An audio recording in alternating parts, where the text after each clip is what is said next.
في الجنوب البعيد فين الرمل كيتكلم والريح كتحفظ الاسرار كاين وطن اسمه الصحراء المغربيه. ارض ما خضعت الا لله وما بيعت الا للملوك ديال المغرب. من قرون طويله، من عهد سنهاج المرابطين اللي خرجوا من هاد الرمال نفسها، رجال امنوا بالله ونشروا الاسلام من الصحراء حتى الاندلس.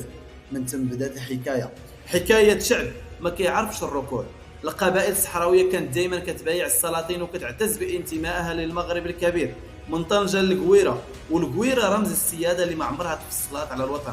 لكن في واحد النهار القوى الاستعمارية الأوروبية قسمات البلاد، والإسبان حاول يسرق هذه الأرض ورسموا حدود وهمية في الرمال بلا ما يحسبوا لا للتاريخ ولا للقبائل. حتى ولات الصحراء مقسومة على الورق وخلقوا مناطق متنازع عليها. لكن في قلوب المغاربة بقات موحدة، ومن قلب الصحراء خرج البطل أحمد الهبة، الراجل اللي سموه الناس سلطان الصحراء، واللي قاوم الاستعمار الفرنسي في معركة سيدي بوعثمان، واللي شاهد على الشجاعة ديال هاد الصحراويين الأحرار. دازت سنين والمستعمر باقي مستعمر الصحراء. ملي المغرب حصل على الاستقلال سنة 1956 بقات بعض مناطق الصحراء تحت النفوذ الإسباني. هذا الوضع خلق فراغ قانوني وسياسي، وخلى البوليزاريو يطالبوا باستقلال الصحراء. حتى جا اليوم اللي تغير فيه التاريخ سنة 1975 نادى الملك الحسن الثاني كل المغاربة غادي نمشيو لأرضنا الصحراء سلميين بلا سلاح، غير بالإيمان وبالعلم الوطني. خرج 350 ألف مغربي ومغربية، رجال ونساء، شيوخ وشباب، كيسيروا في الصحراء حاملين القرآن والعلم الوطني، وغناوا بصوت واحد: الله الوطن الملك. ومن ثم رجعت الصحراء لحضنها الطبيعي، ورجع المغرب كامل وتحرر من الاستعمار من طنجة للقويرة.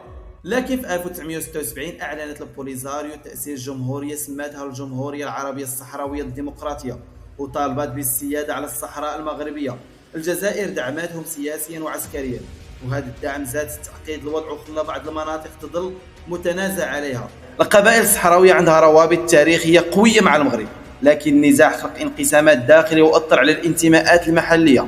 هادشي اللي خلى النزاع يستمر لسنين، لكن المغرب محافظ على وحدة أراضيه وحقوقه التاريخية.